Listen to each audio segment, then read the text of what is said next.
Is this really happening? Chapter 2. Jackson Swade, Washington National Airport, Terminal B. Washington, D.C., USA, Earth. A person can only suffer drowning in bad luck for so long. Jackson Swade is on his way to new beginnings. It's as if a great weight has been lifted from his shoulders, and the time has come for him to start anew. He didn't want to be late for his new life. Being late for things wasn't one of his flaws. He is generally 5 to 10 minutes early for anything that made it to his calendar, a habit picked up from serving in the military. This isn't the time for reminiscing on the past. It is a time to embrace the future. Jackson sits in the airport waiting for his flight to Cleveland.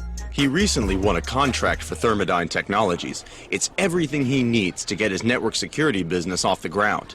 It has been a dream of Jackson's to work with cutting-edge technology since he was a child. After a grueling 2 hours of waiting, the terminal agent calls for those boarding Flight 2875 to Cleveland, Ohio. Jackson merges into the line behind a family with children. After the events of his former life, Jackson feels he doesn't need a reminder of his past. He immediately begins to dread the trip upon seeing the family. Thoughts of sitting near them almost became unbearable. It's never easy to start over, he thinks to himself. As the family continues toward the back of the plane, Jackson leans comfortably into his seat. Thankfully, he upgraded his ticket to first class, trying to do things different this time around. Jackson spent over 20 years in the military. Maybe it is time for him to enjoy his life. An airline stewardess asks about drinks and passes him a menu. Would you like a snack during your travels? Jackson notices that she is TV pretty, a term he uses for those cursed with beauty. More of a reminder of why he's currently looking for new beginnings. After noticing her wedding band, Jackson opts to simply answer her question. Let me get a vodka with mango juice. After giving the stewardess his order, Jackson pulls out a magazine to read. When the captain begins takeoff procedures, he settles in for the flight. This isn't his first flight. He's heard it all before and continues to read the magazine. The stewardess checks on several passengers before the flight departs. Soon after the plane takes off, the smooth flight is horribly interrupted. The plane begins violently shaking from turbulence. The fasten seatbelt sign lights up. The captain's voice echoes over the intercom. The plane flew through a crosswind as we climbed to cruising altitude. The turbulence has subsided and the seatbelt sign will remain on. A few passengers release sighs of relief when the plane returns to normal. Jackson couldn't resist looking out the window. The plane continues climbing to a cruising altitude. Turbulence shakes the plane again, tilting the plane and veering it off its trajectory. Someone sitting closer to the front of the plane screams, "It's raining meteors!" As Jackson turns to look out the window, multiple trails of smoke extend across the sky. By the time Jackson identifies what he believes to be a glowing hieroglyphic, the glowing symbol slams into him. There's no time to react. Boica! Bend over, here it comes again. These are the last words to escape Jackson's lips. Those in first class stop moving and are paralyzed with fear. The passengers watch as Jackson is overcome by light. The glow intensifies by the second as the brightness becomes too bright for human eyes to bear. As quickly as the incident began, it ends, leaving no trace of the passenger who once occupied the now empty seat. The plane quickly levels out and the turbulence subsides. The stewardess cautiously makes her way to Jackson's seat. She must now report to the captain that the plane is unexplainably one passenger short. Murray Collins, America's High School, El Paso, Texas, USA, Earth. The journey at America's High School has been rough for Murray since the move. She is a teenager at a new school in a new city trying to make new friends. She's had to adapt to a new lifestyle since her family's arrival to Texas. Her father was laid off after 15 years at the construction site. With very hard work, Murray has become one of the most popular girls in school. For 3 years, the America's High School has been last in their softball league. Things have changed since Murray has joined the team. They finally made it to the playoffs, and they don't plan on leaving without this year's trophy. The entire team believes it couldn't have happened without Murray. Today is the regional softball championship. The Alhambra Lions are going down. The coach yells into the dugout at Murray. Collins, you're up! She'll be the starting pitcher for the championship game. The crowd's cheers can be heard throughout the entire community. She feels the excitement swelling deep within her. The game commentator begins his opening announcements. Ladies and gentlemen, welcome to Trailblazer Softball, the America's Trailblazers versus Alhambra's Lions. This is the biggest high school game in the female league. There are sports scouts and prospectors at today's game. Murray must keep her focus and allow nothing to distract her. When the first Lions player steps up to bat, the crowd explodes into an electrifying chant. Lions! Lions! Lions! Once Murray walks to the mound, she takes a deep breath and exhales. This is the game she's practiced for all year. The Lions batter has her undivided attention. Once Murray finds her center, she exhales and releases the ball. Strike one! The commentator's voice echoes over the intercom. After Murray strikes out 3 batters, it's her team's turn at bat. The coach yells out the order at bat. Murray is 4th in the lineup. Her parents wave at her from the stands as she takes a sip of her energy drink. Strike 3! Murray's teammate Kelly strikes out, and now it's Cynthia's turn at bat. Murray is currently lost in thought. Her parents recently questioned her judgment concerning the boy she chose to date. They've discovered Murray has been physically intimate with her male friend. She was unsure if her parents would come to the game. A little smile creeps across her face when she notices them in the stands. The Trailblazers currently have 2 outs and no runners on base. As the 3rd batter approaches home plate, she points the bat in the direction of the outfield. If Monica doesn't get a base hit, then the Trailblazers are in for a long game. Monica has the best batting average on the team. After the Lions pitcher releases a fastball, Monica swings and misses. Strike 1! The commentator bellows into the speakers.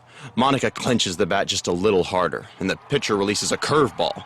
While Murray recalls her father's lectures, Monica completely misses the ball again. Strike 2! The commentator continues to echo across the speakers. Murray snaps out of her daydream. Her teammates need her mind in the game. Come on, Monica, you got this! Murray cheers on her teammate, while Monica grits her teeth in preparation for the pitch. The atmosphere in the stadium is supercharged with electricity. It can be felt by everyone in the ballpark. The Lions pitcher smirks at Monica before she pitches the softball. With hands tightly gripping the bat, Monica swings and crack! The 3rd baseman dives for the ball, but it skips between 2nd and 3rd base. Monica takes off and is rounding 2nd base by the time the Lions recover the ball. She is fast and the first to make a base hit since the game began. The game is tied at 0. The Trailblazers have 2 outs and a player on 3rd base. It's Murray's turn at bat now. It's her job to bring Monica home. She tightens her gloves and steps up to home plate. She and Monica share a tense look. This play will set the tone for the game. As Monica taunts the Lions pitcher, Murray leans into her batting stance. That's when the Lions pitcher releases her branded fastball. Strike 1! Echoes the commentator. The fastball rattles Murray a little, so she takes a step back. A quick look into the stands and a wink from her father is all she needs. After a deep breath, Murray steps back into the box and leans into her batting stance. Monica continues to taunt the pitcher as she leads off 3rd base, wanting the pitcher to make a mistake. The pitcher flings a rocket toward home plate and Murray swings the bat with all her might. Crack! A small glowing object strikes Murray while she is in mid-swing. The crowd gasps as they watch in astonishment as a light engulfs Murray's body. The softball whizzes past 1st base and into right field. The ball is the only object moving on the field.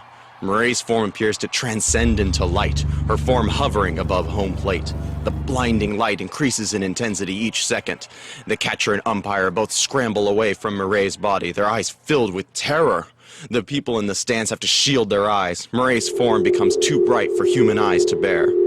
Meme! Her mother screams out as her father runs towards her fading form. The light flickers, and then Murray is gone. Her body has completely vanished. Only a bat lays at home plate. Murray's father stumbles in horror as tears stream down her mother's face.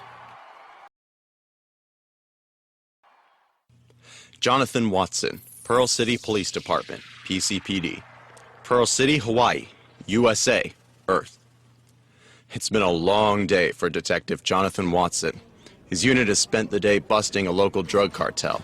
It took Jonathan 6 months to gather enough evidence for the appropriate warrants, and now he has last to complete his paperwork that chronicles the day's events. He drops the paperwork off at Lieutenant Strickland's office. A retired veteran that still has some fight left in him, Lieutenant Strickland waves Detective Watson into his office and completes his phone call. That was an awesome job today, Detective. You kept your head, and your team brought down the Barracuda Surf Gang, the lieutenant said with a grin on his face. Jonathan nodded in agreement and drops the report on the desk. The gang's 2 homicidal leaders got away, sir. Eno and Wall. The lieutenant reassures Detective Watson that they will be found. Once he leaves the precinct, Jonathan jumps onto his motorcycle. After an excellent day's work, he decides to stop at the Cove, a local hangout frequented by officers from his precinct. The Cove has become the traditional meeting spot for celebrations after a big bust, and taking down the gang is a massive win for the PCPD. This criminal organization is finally being abolished, and the people of Pearl City can sleep a little safer. Jonathan mentally recaps the day's events while he rides to the bar. The PCPD were so close to finally apprehending Eno and Wall, but those maniacs managed to slip away during the raid. These two have caused enough mayhem in Pearl City, totaling in the hundreds of millions. His thoughts are interrupted by a traffic jam. He can't quite make out the reason for the delay. After maneuvering his bike through the vehicles, he arrives at the source of the incident. Immediately jumping off his bike and into action, Jonathan runs to assist those in the accident involving a minivan and a delivery truck. 3 people are trapped inside the minivan. Jonathan calls the accident in and checks on the passengers. "I'm Detective Watson. Is everyone okay?" he asks the man assisting the people trapped inside. "Hey, Detective, I'm Tommy," he responds while helping the mother out the window. The family are a little shook up, but everyone survives with minor injuries. After getting the family out of the minivan, Jonathan checks on the truck driver. The driver's more concerned about the children in the minivan. Once emergency medical services arrive at the location, Jonathan briefs the paramedics. After he has done all he can to assist, Jonathan continues on his way to the Cove. When he arrives at the bar, Carl greets him at the door. Carl's been his partner and best friend for 8 years. The bar is full of policemen celebrating the PCPD's raid on the surfer gang. Carl cheers and the crowd lifts their glasses in honor of Jonathan. "To my partner, Detective Watson. Thanks for the save today, brother." Carl lifts his glass higher and shouts out to those in the bar, "Detective Watson!" Those in the bar echo Carl's words, "Detective Watson!" Watson's quick thinking earlier saved several officers' lives. He located a set of grenades which were daisy-chained and could have killed several police officers. When gang members began to flee the hideout, their getaway was cut off and they ran straight into the PCPD. All the police in the bar enjoyed themselves for a couple of hours, celebrating making a difference today. Until Jonathan receives a mysterious telephone call from an unknown number. He moves away from the others as he answers. "Hello?" An ominous voice speaks in an alarming tone. "You messed up really big this time, oh Apollo." Jonathan looks up from the phone and out the window. He sees a squad of heavily armed mercenaries aiming assault rifles at the bar. Before he can shout a warning to his comrades, bullets shatter the windows of the bar. With barely any time to react, Jonathan drops to the floor. He's helpless to watch as his partner takes a bullet to the abdomen. Jonathan draws his weapon and begins firing at the gunmen outside. Their firepower easily overwhelms Jonathan's single-shot attack. There's chaos in the bar as every cop reacts and aimlessly shoots out the window. A shooter kicks in the door and sprays the room. 2 more cops are hit. "You're gonna learn not to mess with the barracudas," the shooter yells as bullets continue to rip through policemen. Jonathan fires twice and hits the shooter in the leg. The shooter is down, but the door remains open. Jonathan kicks the door closed and makes his way over to unarm the shooter. When he reaches the shooter, a glowing object flies through the window, striking him. Jonathan is immediately incapacitated and begins to hover above the floor. The shooter crawls to the door as Jonathan's form is overtaken by light. Those in the bar witnessing the event will describe it as an unknown weapon. When the shooter attempts to flee, he's shot in the back. They continue to shoot at the attacking gang members. Jonathan's body intensifies until it's too bright to bear. When the onslaught of bullets stop, multiple vehicles can be heard screeching away. Jonathan's glowing body flickers and coalesces upon itself until it completely vanishes. Carl finally recovers from having the wind knocked out of him, just in time to see Jonathan's form disappear. Carl was still wearing his last chance vest, and to think he almost took it off earlier. "What the?" are the words that escape Carl's mouth. Everyone attempts to rationalize an open attack on a bar full of policemen. The officers that didn't survive will be avenged. The Barracuda Surf Gang are now at war with the PCPD. Gli'rt, Gates of Knowledge, Cancer, Crux Scutum Arm, Unknown Star, PU 43200. Gli'rt is more evolved than most of the citizens on Cancer. He projects a very aggressive demeanor about himself. All citizens residing on Cancer know of his voraciousness when facing an adversary. After the Great Migration, his manipulation runs deep, ever vigilant when recruiting, demanding loyalty or death. He is a master of navigating the exchange, communication through antenna simulation, leaking false deceit of the Council's treachery to populations within stasis, and projecting visual stimuli of nutritious essence-rich planets that can sustain Cancer citizens. The citizens began to collectively stand with Gli'rt and his plan to colonize this strange and new dimension. Gli'rt solidified a planetary following years ago when he took the road to ascension. He became a legend on Cancer when he volunteered for the death crawl, completing the requirements for his discipline and mastering it in less time than most. He also set new global defeat records in physical combat. It became a celebrated day when the infamous Gli'rt made the journey to the Trilidium mines of Tri-Q3. With his newfound ascension, Gli'rt is the first council member in the history of Cancer with such stature. Immediately after the Great Migration, Gli'rt propositioned the Council to open the gates of knowledge and allow him access to the ceremonial orbs. The orbs contain the power to save Cancer's remaining citizens. That power can be used to restore the planet. The Council denied the proposition of unlocking the orbs, for they are not to be disturbed. The Senior Order gave his final judgment. The Chaos Order is tasked with protecting the ceremonial orbs. We are not destined to wield them. This court further overrules terraforming planets in this new dimensional realm. We may be the last planet of Xtremes. Our people will not be scattered amongst the stars. Gli'rt continues to be at odds with the Council's decision, and in secrecy has the stasis chambers sabotaged. Releasing only the most loyal to his cause, he will be the savior of his world. While the population sleeps, Gli'rt hunts the contingency team, the only resistance that can stop his plan. He will need to activate the Galaxian armors. Gli'rt and his forces ambush the contingency team and lay waste to any that will not comply. Shortwave signal disruptions are generated and Gli'rt has communications scrambled across the exchange. He will soon gain access to the halls of knowledge. While the remaining members of the Chaos Order prepare for stasis, a partial warning of Glirt's deceit is received. With Glirt's forces imminent to attack, permission to open the gates of knowledge is given. A power to build or destroy worlds cannot be allowed to fall into the hands of one consumed by conquest. The Council members prepare a vessel capable of securing the ceremonial orbs and delivering them back to the Alpha Cancri star system. The gates of knowledge are opened, and the Senior Order summons the key. After gaining access to the ceremonial orbs, they are placed in the newly prepared vessel. As the last two orbs cycle into their individual compartments, Glirt's army penetrates the gates of knowledge. When the invaders overtake the guards, the Senior Order slams the vessel's compartment chamber shut. Another brave member of the Council activates the controls, refusing to allow the orbs to fall into Glirt's claws. Before Gli'rt can give a command to stop the vessel, it blasts off into the upper atmosphere. Glirt's screams of rage echo throughout the halls of knowledge as the orbs begin their journey home. Gli'rt is so enraged by the Senior Order's actions that he cleaves his form in half with a single swing. As the Senior Order lays dead at Glirt's feet, the remaining Council members curse him for his actions. In response, Gli'rt stomps on the remains of the Senior Order until his form lay in a puddle of unrecognizable organic matter. A brave Council member speaks, and Gli'rt beheads him for his treachery, as an example to the remaining Council members of what will happen if they test Glirt's mettle. The Council members are now properly motivated by the beheading. Each openly explains that the orbs are forever lost, since only the Senior Order knew the vessel's pre-programmed coordinates. He was the anchor key for the ceremonial orbs. With him gone, Gli'rt cannot track the orbs. Gli'rt bellows in frustration and suddenly halts when a glowing object is located. Gli'rt knocks him to the floor before he can touch it.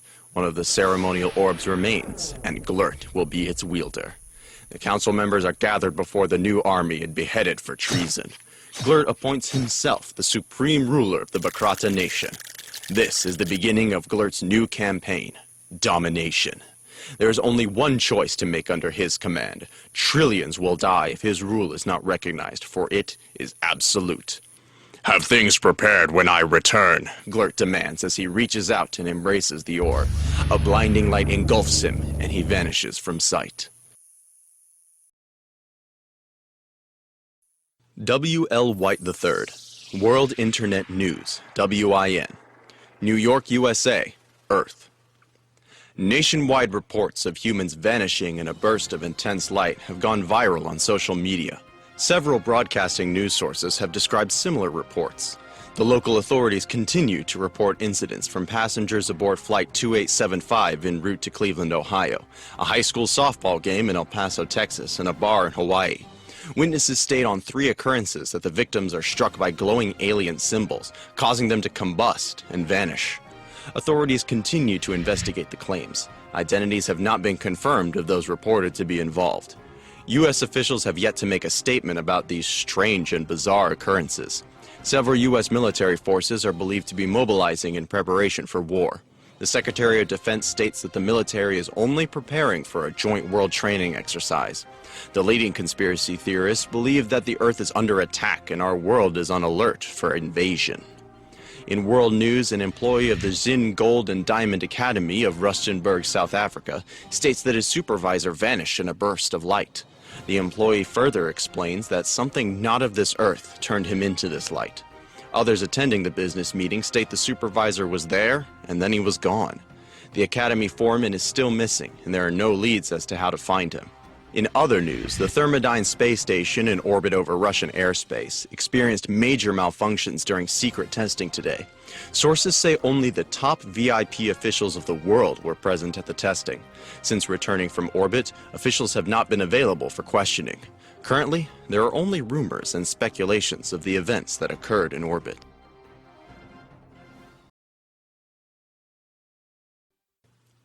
Nexa, Bridge of Worlds. Virgo, Spica, Alpha Virginis, 4D, R03C0F.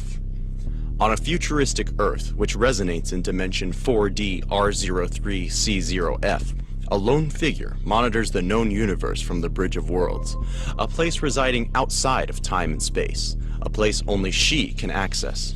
Her name is Nexa, and she has been chosen by Prism, the angelic celestial, to become the wielder of Widget. Widget is an omniversal psionic engine inverter, which grants its wielder enhanced strength, durability, above-human senses, and psi-nanotech weaponry. Widget is also a nice sentient intelligence that is capable of materializing mental projections from its wielder and allows cosmic insight when needed.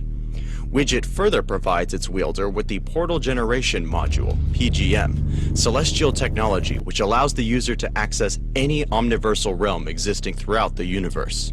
Widget can also communicate with Nexa in a series of beeping sounds that only she can understand. Nexa has been dislodged from time and space, a loner with an extreme case of obsessive-compulsive disorder.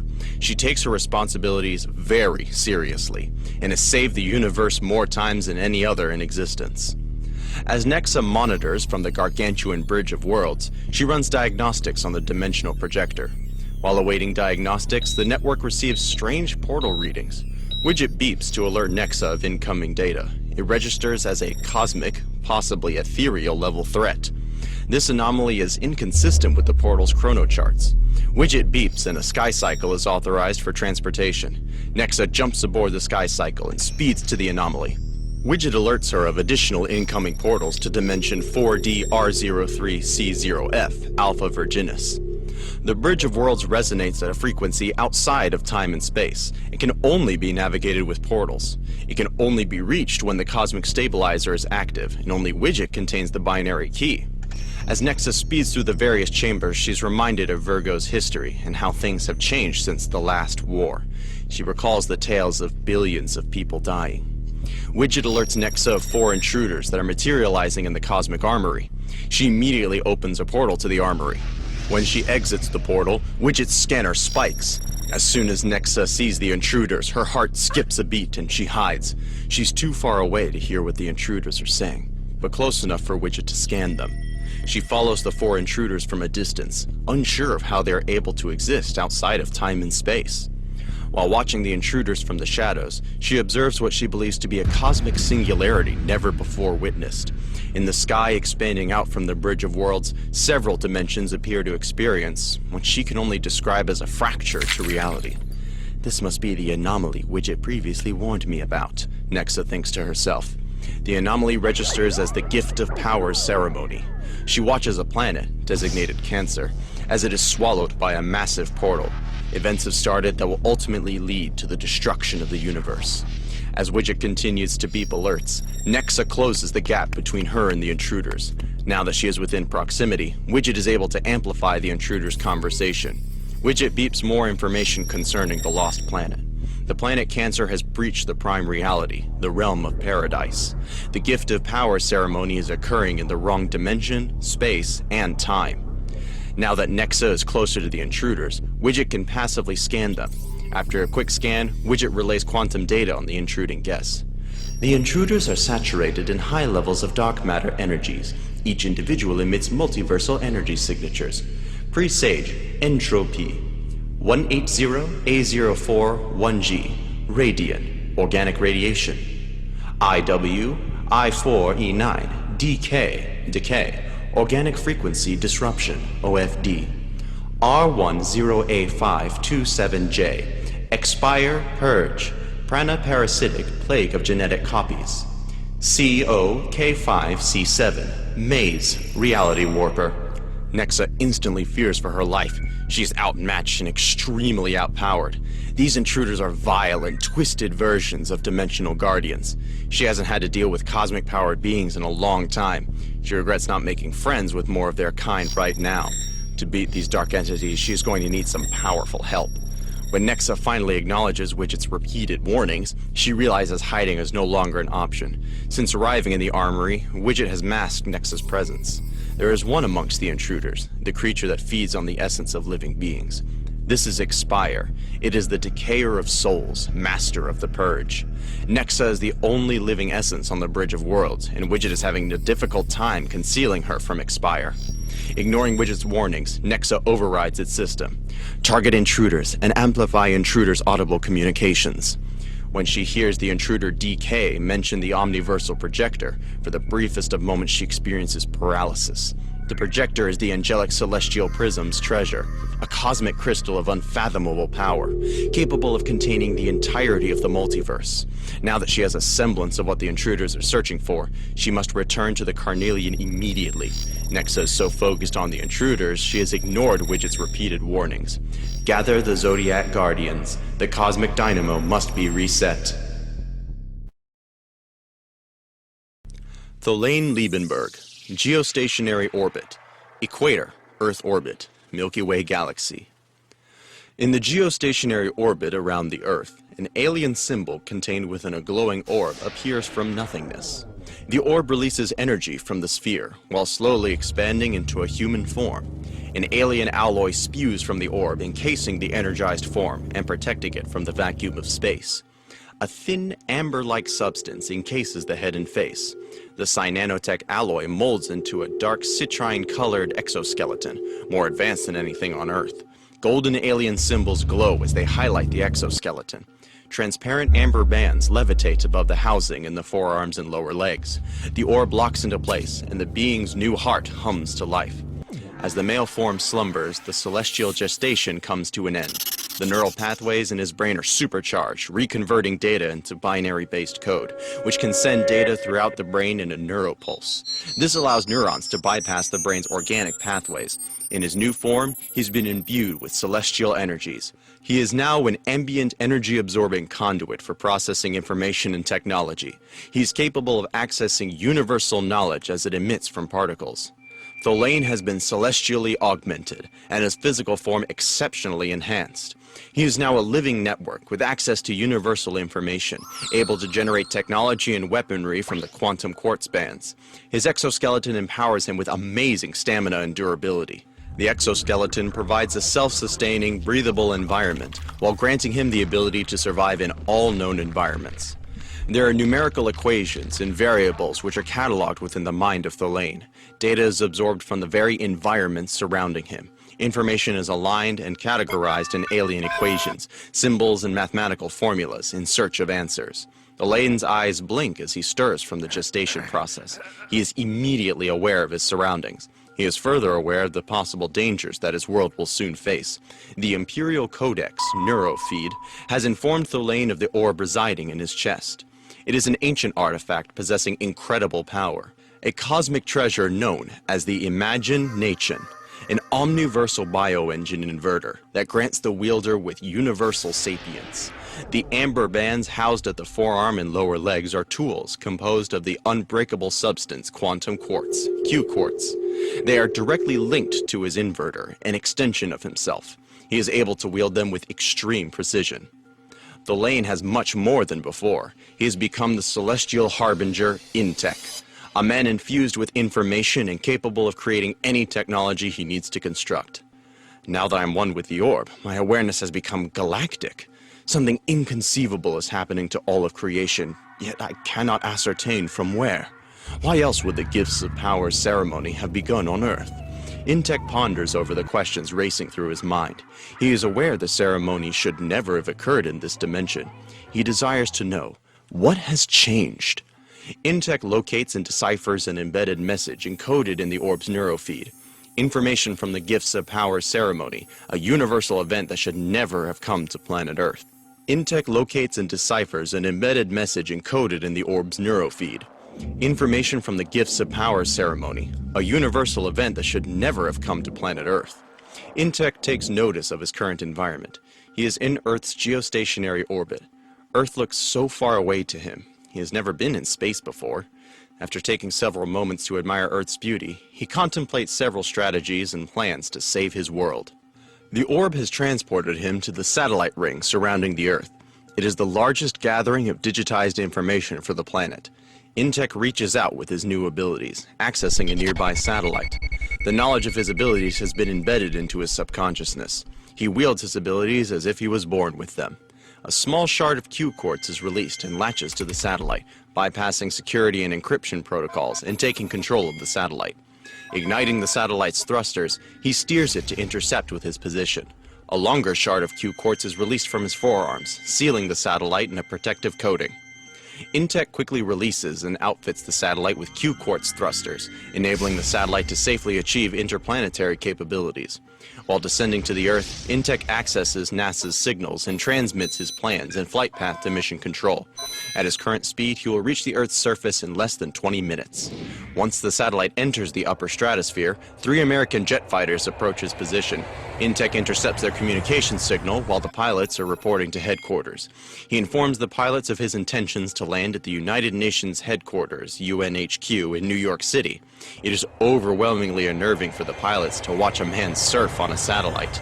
After authenticating with mission control, the jets escort Intech to the designated coordinates. Once Intech thanks the pilots for the escort, he brings the satellite to a stop in midair. As the satellite slowly descends outside the UNHQ, an armed convoy approaches Intech's landing position. All eyes watch in astonishment as a house-sized satellite lands at the RM playground. When he jumps from the satellite, the Q-quartz reassembles at his forearms and legs. The members of the convoy approach cautiously as Intech walks to greet witnesses of his arrival. Every agent present with a gun aims it in his direction. "My fellow humans, there is no need to fear." Intech greets with an extended arm, a movement considered too fast for some, and an overly committed agent fires his weapon. Intech catches the bullet, and while facing the shooter, firmly speaks again. "Again, you do not need to fear me." His new cosmic bioengine unlocks, allowing Intech to extend a field of sapience and a message that all can understand. "I am Intech, wielder of the imagination. I am born of man, and I have a message for Earth's leaders. An intergalactic war is coming to our world." Taste my steel.